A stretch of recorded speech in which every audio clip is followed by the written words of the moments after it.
Pela fé posso enxergar, pela fé posso tocar, pela fé, pela fé.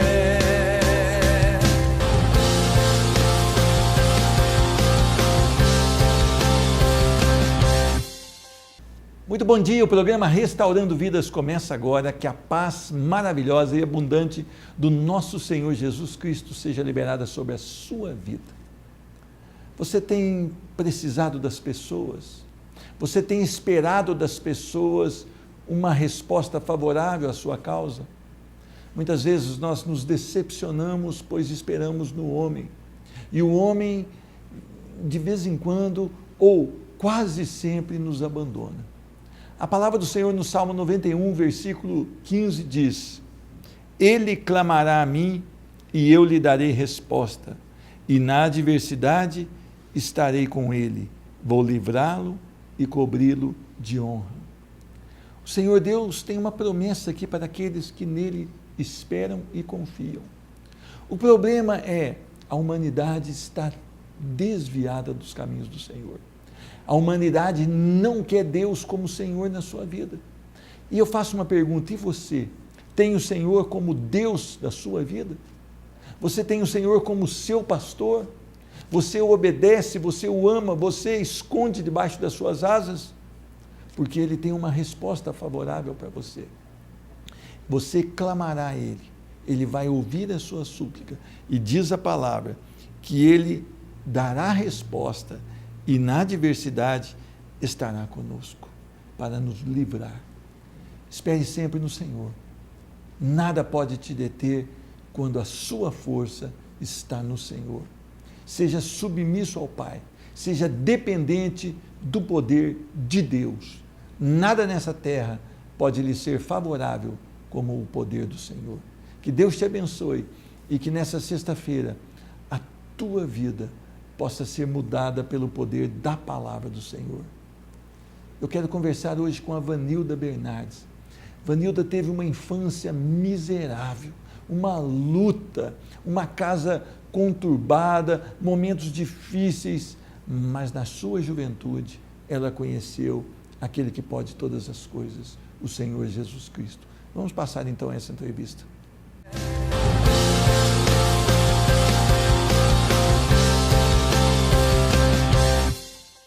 Recebo no programa Restaurando Vidas a minha irmã em Cristo, Vanilda Bernardes da Silva. A paz do Senhor Jesus, seja bem-vinda, Vanilda. A paz do Senhor Jesus, obrigado, pastor. Amém. Vanilda, você é natural de Hortolândia? Campinas. Hortolândia é um bairro? É uma cidade, né? É 1 hora e pouco de circular de Campinas a Hortolândia. Quer dizer que ela é bem grudadinha ali, vamos dizer assim, na grande Campinas. Isso. Vanilda, você veio de uma família sem qualquer estrutura bíblica, né? Nenhum. E mesmo moral. Conta um pouquinho da tua fase de infância, como é que foi? Meu pai, ele era alcoólatra, né? Ele era um cozinheiro profissional e ele era alcoólatra. Quando ele casou com a minha mãe, ele tomava só água e suco. E aí, com as amizades e como ele trabalhava até de madrugada, começou a conhecer a bebida. E ele espancava minha mãe. Ele tentou matar minha mãe várias vezes, e eu sou a mais velha, nós somos em 5 filhos, e muitas vezes eu tive que ficar sem dormir à noite para poder vigiar, para ele não entrar no quarto, para não matar minha mãe, porque a minha mãe até então, antes dele ser um alcoólatra, ela não trabalhava fora, que ele sustentava a casa. Aí depois ele não estava dando conta de sustentar, e a minha mãe teve que ir trabalhar. E para ela poder dormir, a gente vigiava.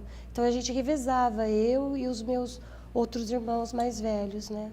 A sua mãe também, ela foi buscar esse casamento para fugir também dos pais, foi isso? A minha mãe tinha uma vida muito sofrida, ela nasceu aqui em Campos Gerais, Campo do Meio, e ela era a mais velha das mulheres. Minha avó teve 12 filhos, e ela tinha que, com 7 anos de idade, passar roupa, fazer comida, ela subia em banquinho, porque não alcançava no fogão, ela tinha que andar quilômetros para buscar água, e quando a água caía, a lata d'água, minha avó batia, minha avó espancava, batia, tratava muito mal. E a minha avó também pôs ela para trabalhar fora. E todo o salário que ela recebia ficava para minha avó. E ela não ficava com nenhum dinheiro para ela. E roupas ela tinha que dividir com as irmãs, usar das irmãs. E ela tinha uma vida sofrida, minha avó não deixava ela sair. Quando tinha bailes, minha avó permitia que ela fosse, mas tinha que levar os irmãos mais novos, né? E ela sofreu muito, muito, muito mesmo. Agora, sempre o que faz falta é aquela iniciação na palavra de Deus, não é verdade, não? E você não teve esse privilégio. Na sua casa não se conversava em Deus, não se falava dos planos de Deus, da salvação em Cristo Jesus? Não sabíamos nada da Bíblia.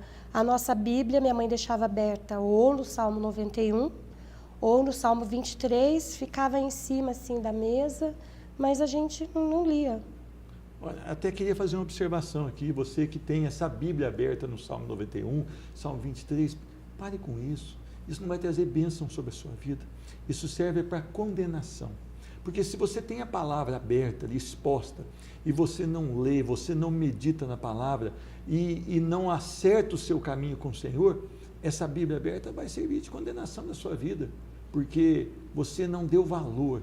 A palavra de Deus é para ser lida e guardada no seu coração, para que você não peque contra o Senhor. Por isso está escrito lá no Salmo 119, versículo 11, guarda as tuas palavras no meu coração, para não pecar contra ti. A Bíblia não é um amuleto. A Bíblia não deve ser usada como amuleto. Então essa Bíblia aberta não resolveu nada na sua vida e não vai resolver nada de ninguém. E vocês nunca então puderam ler e falar, mãe, o que está escrito aqui? Eu queria compreender a palavra. Nunca houve isso na sua casa? Nunca. Minha mãe não tinha estudo, ela mal escrevia e sabia ler. Meu pai também não, assim. E de vez em quando ia um missionário à porta da sua casa, levar o evangelho, ou você nunca? Que eu me lembre, não. Nesse tempo, não. Cristão, não. Não. Agora, vocês então ficaram com as crianças, né? Tendo que vigiar o pai, tendo que ficar de plantão. Isso causou alguma coisa no coração de vocês? Era muito triste, muito sofrido. Para o senhor ter uma ideia, meus irmãos caçulas gêmeos, eles tinham 6 anos de idade e eu estudava à noite. E aí os outros mais velhos não estavam em casa. A minha mãe foi tomar banho, o banheiro era do lado de fora de casa. E meu pai entrou para tentar matar minha mãe.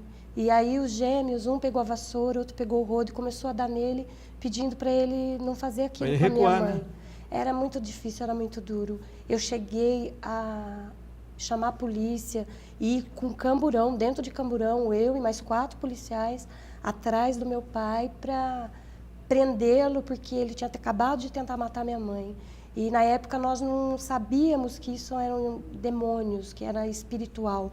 Ele ficava com os dedos todos tortos, ele bufava assim, tipo como um touro, búfalo. E ele ficava rangendo os dentes, ele ficava deformado, completamente transformado. Agora a Vanilda entra na adolescência, na juventude. E como foi essa adolescência diante de tanta luta assim? Para poder ter um pouco de alegria e esquecer um pouco de todo esse sofrimento, eu tinha amizades e fiz amizades com pessoas que bebiam. E nós éramos numa turma de 30 pessoas, jovens dessa faixa etária, até mais velhos. E desses 30, 20 usavam drogas, usavam na nossa frente.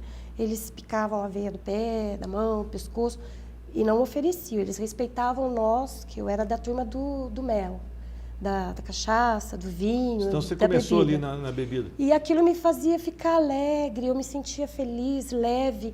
Eu esquecia aquelas violências do meu pai contra minha mãe.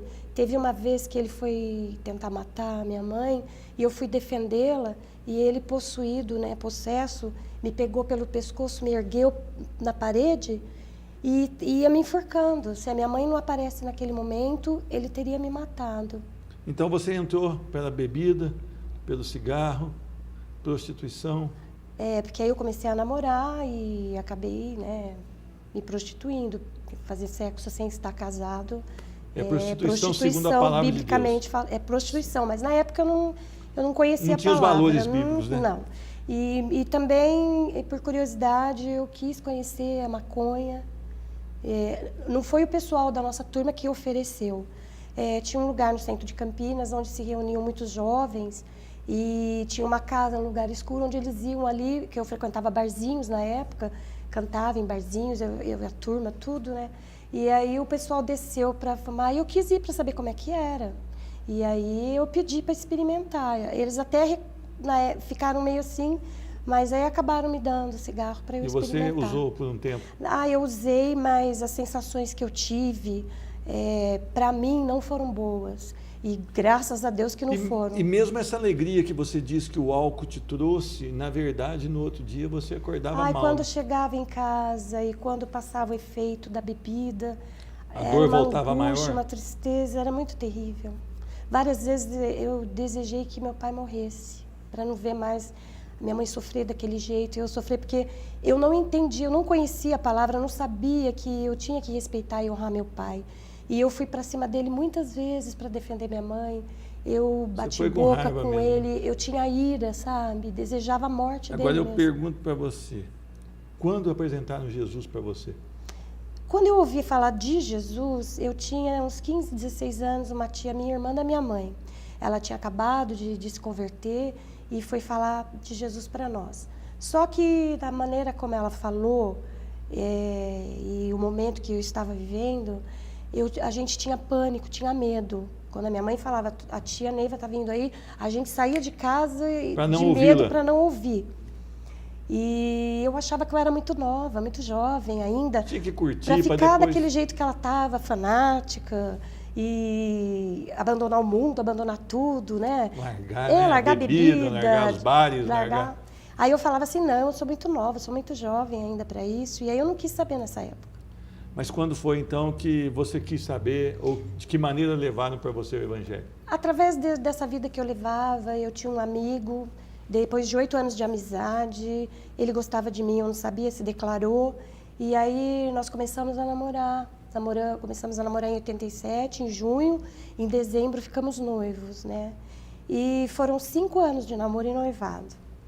E aí eu engravidei, a gente estava perto de decidir se íamos casar no papel, na igreja, ou se íamos amigar. E ele já estava num relacionamento com uma garota de programa. Quer dizer que ele estava tendo um duplo relacionamento. E a minha família, e a família dele eram amigas. O meu irmão jogava bola com ele finais de semana, que eles tinham campeonatos amador lá de futebol. E eles sabiam, a família dele toda sabia, mas eles ficaram com medo de me contar por causa da gravidez, tudo, né? E quando eu fiquei sabendo, eu estava com 3 meses de gravidez. E isso me abalou muito, a minha gravidez foi muito angustiante. Foi vergonhoso para mim, porque todos ali estavam esperando o nosso casamento, os nossos amigos, familiares, principalmente eu, era um sonho que eu tinha. Mas aí você descobriu a traição, você resolveu romper. Como ele não teve coragem de terminar o noivado, eu disse a ele que eu não ia dividi-lo com outra mulher e que eu preferia terminar o nosso noivado. E como é que Jesus entrou aí? Depois que meu filho nasceu, ele tinha 6 meses e eu comecei a ter síndrome de pânico. E naquela época os médicos ainda não conheciam a doença assim como é hoje. E sempre que me davam as crises, uma sensação horrível de medo que você vai morrer, formigamento das mãos, o teu coração acelerar. Eu achava que eu estava morrendo. E aí eu morava perto da rodoviária de Campinas, que era próximo de um hospital. E eu ia correndo, eu chegava desesperada, falando, eu estou morrendo, eu estou morrendo.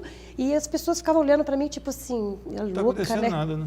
E aí o médico cansou de me atender, porque eu sempre ia lá, e me passou para um cardiologista, descobriu que eu não tinha nada, e ele perguntou o que tinha acontecido comigo, se eu tinha perdido algum ente querido, se tinha acontecido alguma coisa.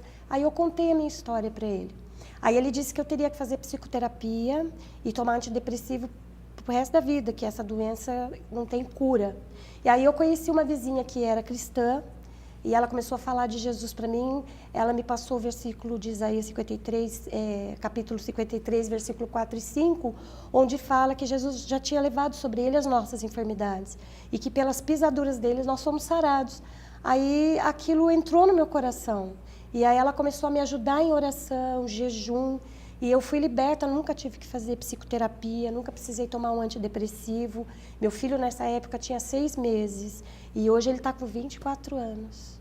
E você, então, quando Jesus entrou na sua vida, você não precisou mais buscar no álcool, não precisou mais buscar na droga, não precisou mais buscar na prostituição? Não. Porque Jesus passou a ser Não. a sua suficiência? Não. Assim que eu aceitei Jesus, assim, eu tinha uma alegria, eu tinha alegria e paz, mesmo em situações difíceis, porque Jesus fala que, em Mateus, que nós no mundo teremos lutas e aflições, né? Mas que nós temos que ter bom ânimo, porque Ele venceu, e tendo Ele como no comando das nossas vidas, fica mais fácil, né? Passar pelas lutas, pelas provas, porque Ele passa com a gente e Ele dá a vitória. E o melhor de tudo de aceitar Jesus é saber que essa vida não termina aqui, que nós temos uma vida eterna, uma vida livre de sofrimentos, livre de tudo isso que a gente vive aqui. Essas complicações do mundo, nós não vamos tê-las mais. Porque na minha mente, eu tinha assim, que morreu, acabou. Quando eu não conhecia a palavra, eu achava assim, morreu, acabou. Mas Jesus foi e foi nos preparar a morada.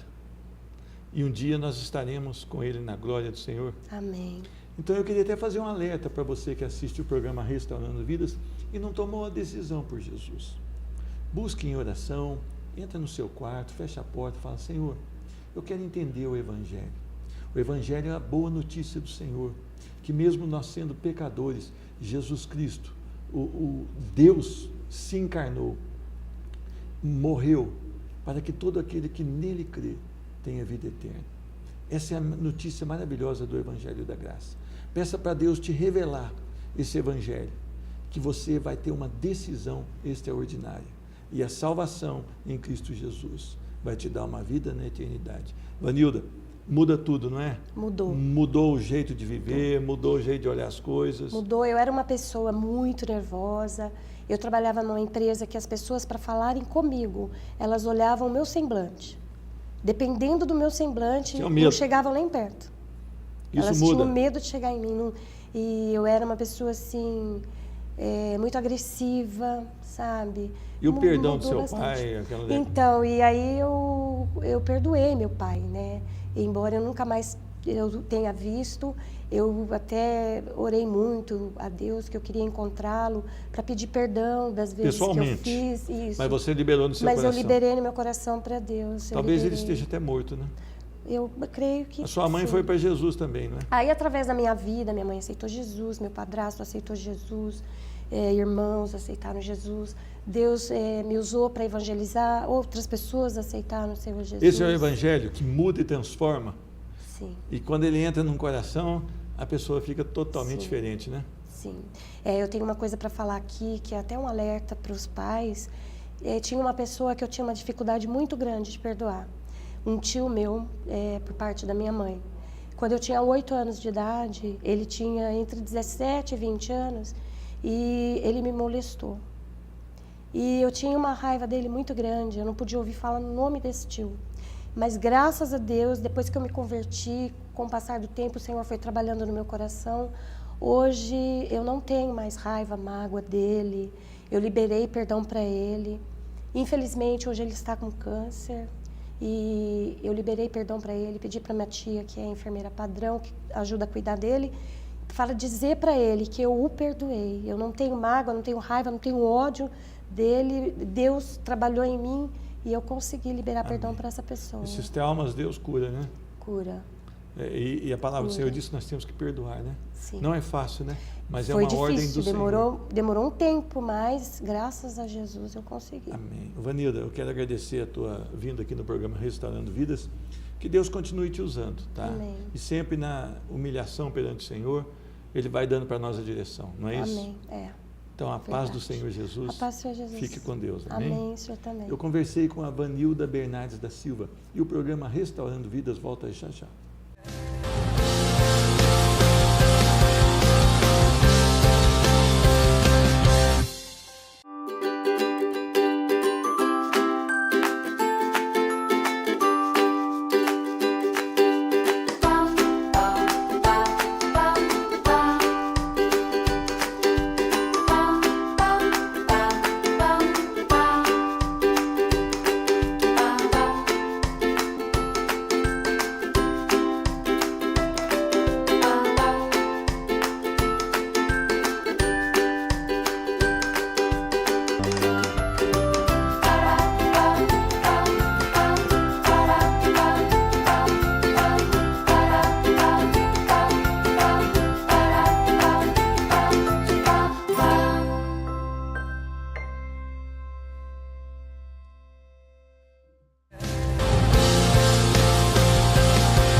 Eu quero falar para você sobre o que é ser um servo do Senhor. O servo do Senhor, ele não precisa ter honras, ele não precisa ter alguém que avalize a sua palavra, ele não precisa ter alguém que vá lhe dar um impulso na carreira, ele apenas serve a Deus em qualquer circunstância. Nós vamos ver agora, a partir de um texto que se encontra em 2 Reis, capítulo 5, versículos 1 a 3, duas pessoas diferentes. Primeiro um comandante e depois uma menina. Vamos então fazer a leitura desse texto. Naamã, comandante do exército do rei da Síria, era muito respeitado e honrado pelo seu senhor, pois por meio dele o Senhor lhe dera vitória à Síria. Mas esse grande guerreiro ficou leproso. Ora, tropas da Síria haviam atacado Israel e levado cativo uma menina que passou a servir a mulher de Naamã. Um dia ela disse à sua senhora: se o meu pastor procurasse o profeta que está em Samaria, ele o curaria da sua lepra. Amém? Vamos orar. Senhor Deus, muito obrigado pela tua palavra, pelo teu poder, Senhor Deus. Muito obrigado pelo evangelho da graça, Senhor Deus, que independente de méritos, Senhor Deus, pode levar uma pessoa à salvação. Senhor Deus, o mérito é seu, porque o Senhor enviou o seu Filho amado, que morreu na cruz e levou o pecado de todo aquele que creu, Senhor Deus. No nome do Senhor Jesus, que a tua palavra venha fazer diferença hoje nessa vida, para louvor e glória do teu santo nome. Amém. Nós começamos esse texto falando de um homem chamado Naamã. Este homem chamado Naamã, ele era um comandante do exército da Síria. Um comandante era a patente maior para esse homem. Não havia ninguém sobre ele a não ser o próprio rei da Síria. Este homem, então, ele tinha um nome muito importante. Diz a palavra que ele era muito respeitado. As pessoas, certamente, quando ele passava e caminhava, as pessoas faziam ali uma reverência a ele, comentavam dele, as pessoas o respeitavam, o reverenciavam sobremaneira. Diz a palavra também que ele era honrado pelo seu senhor. O rei da Síria tinha grande apreço por este homem. Este homem, talvez, ele tomasse refeições ali em certas ocasiões, junto com esse rei da Síria. E tem mais uma coisa que fala aqui. Ele era um homem vitorioso. O Senhor dera vitória à Síria por meio desse homem. Então, Naamã, que significa justo, gracioso, ele era um homem que estava cotado ali na corte. Mas este homem tinha um problema, ele era leproso. A lepra, ela vinha para roubar, ela vinha para matar, ela vinha para isolar uma pessoa. Quem tinha lepra, quando a lepra estava avançando ali, ela tinha que ficar fora, sem contato com as pessoas, família, esposa, filhos, porque ela poderia passar para outra pessoa. Este homem então tinha um grande problema, a lepra estava consumindo. E quando numa das investidas dele, ele foi a Israel e guerreou contra Israel, ele trouxe cativo uma menina. E essa menina foi trabalhar para a sua senhora. E a senhora dessa menina era a esposa de Naamã. A Bíblia não fala o nome dela, diz apenas que era uma menina cativa que passou a servir a mulher de Naamã. Ela não tinha honras, ela não tinha prestígio, ela não tinha nada, ela não tinha sua pátria mais, ela não tinha o seu culto mais público ali, onde ela poderia com seus irmãos cultuar a Deus. Essa menina aparentemente era uma derrotada, mas essa menina servia ao Deus vivo, essa menina era temente ao Deus vivo, e ela dá uma palavra para a sua senhora, e esta palavra, ela demonstra muitas virtudes dessa menina. Ela chega para a sua senhora e fala: olha, se o meu senhor conhecesse o profeta que tem na minha terra, ele seria curado da lepra. Essa menina, então, ela não tinha no seu coração a falta de perdão. Essa menina, ela foi arrancada da sociedade com a qual ela fazia parte e levada como uma doméstica, uma serviçal, sem receber salários. Essa menina era uma escrava. Essa menina, ela tinha um coração perdoador, porque ela estava em sintonia com Deus. Quantas vezes, por muito menos, as pessoas agora não querem mais falar com outras, as pessoas desejam mal de outras pessoas. Nós estamos vivendo numa época em que o amor está se esfriando rapidamente, cumprindo as escrituras do Senhor, e nós vivemos tempos de falta de perdão, uma doença muito forte para a alma das pessoas. Essa menina que foi arrancada da sua família, ela tinha um coração sarado em Cristo Jesus. E ela teve tanto amor pelo seu Senhor, que ela não guardou o rancor, e ela perdoou o seu Senhor. E essa menina, então, ela demonstra o seu perdão, ela demonstra a sua vida no altar de Deus, mostrando para o seu Senhor onde haveria possibilidade de cura. Esta menina, então, ela paga o mal com o bem. O que falta para o povo hoje? Mostrar que é cristão, mostrar que é crente no Senhor, é fazer aquilo que o Senhor espera. Nós estamos dizendo aí, eu creio em Deus, estamos saindo para a rua falando o nome de Deus, estamos colocando o adesivo no carro com o nome de Deus, mas nós não estamos vivendo. E você que está assistindo o programa Restaurando Vidas, como está a sua vida com Cristo Jesus? Essa menina, então, ela demonstra que perdoou, cuidando, oferecendo uma solução para a situação da lepra do seu Senhor.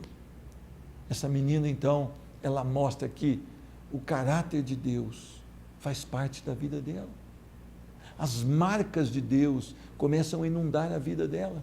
E ela demonstra isso com amor, com perdão, com uma vida de submissão à poderosa palavra de Deus. Não há o nome dessa menina na Bíblia. Não há genealogia, quem eram seus familiares. Mas há atitude que gera uma dependência do Pai Todo-Poderoso. Não adianta nós batermos no peito e dizer, olha, eu sou crente, se as nossas atitudes não estão de acordo com a palavra do Senhor. Nós precisamos viver a palavra do Senhor, através da palavra dessa menina, através do perdão dessa menina, através da dependência de Deus dessa menina. Naamã sai então, ele consegue o favor do rei e vai numa caminhada, e ele vai até Israel. E ele consegue aqui, ele consegue a cura. Ele consegue a cura porque ele se encontra com Eliseu. Ele se encontra com Eliseu, e Eliseu fala para ele, olha, você vai mergulhar 7 vezes no rio. E este homem, então, ele fica um pouco constrangido, mas depois, através da palavra dos seus próprios servidores, ele vai e mergulha, e este homem é curado da lepra. Porque aquela menina que teve uma diferença tão grande, que ela agiu como a palavra de Deus pede. O que falta para você? O que falta para você não dizer que você é de Deus ou que você crê em Deus, mas para as pessoas verem Deus na sua vida. O que falta para nós da geração agora? Uma geração onde diz que somos 30% quase de evangélicos, mas uma geração pobre na oração, uma geração que está aderindo às práticas do mundo, uma geração que não trabalha com perdão, uma geração que não mostra a graça de Deus sobre a sua vida. Nós precisamos aprender com essa menina. Através da vida dessa menina, um homem foi tocado, e no final da história desse homem aqui na Bíblia, ele fala, olha Eliseu, o dia que eu entrar com o meu rei para fazer alguma coisa ao Deus dele, eu não estarei de coração lá, porque eu estou entendendo que esse Deus é o Deus tremendo. Através dessa menina, uma palavra forte. Essa menina não tinha tempo para ficar fofocando, essa menina não tinha tempo para ficar falando coisas à toa. Essa menina é uma menina de oração, de dependência de Deus. E você? Você está em Cristo Jesus? Os dias estão chegando, os dias estão passando rapidamente, e o grande dia vai chegar. Você está preparado? Eu quero orar por você. Senhor Deus, no nome do Senhor Jesus, faz um milagre sobre essa vida, Senhor Deus, sobre essa pessoa que assiste o programa Restaurando Vidas, que ela seja tocada pelo poder da Tua Palavra, e que haja uma decisão no coração, a decisão de se submeter à Tua Palavra, Senhor Deus, e de ser agora um servo do Senhor Jesus Cristo. Eu abençoo essa vida no nome santo, poderoso e precioso de Cristo Jesus. Amém. Que Deus te abençoe e que a paz do Senhor Jesus Cristo abunde ricamente na sua vida. Que a sua família seja inspirada através da sua vida e que você busque a Deus com todo o seu coração, com toda a sua alma e com todo o seu entendimento, e que você demonstre também o amor às pessoas que estão ao seu lado, porque esses são os 2 grandes mandamentos do Senhor. Deus te abençoe e a paz do Senhor Jesus. Pela fé posso enxergar, pela fé posso tocar,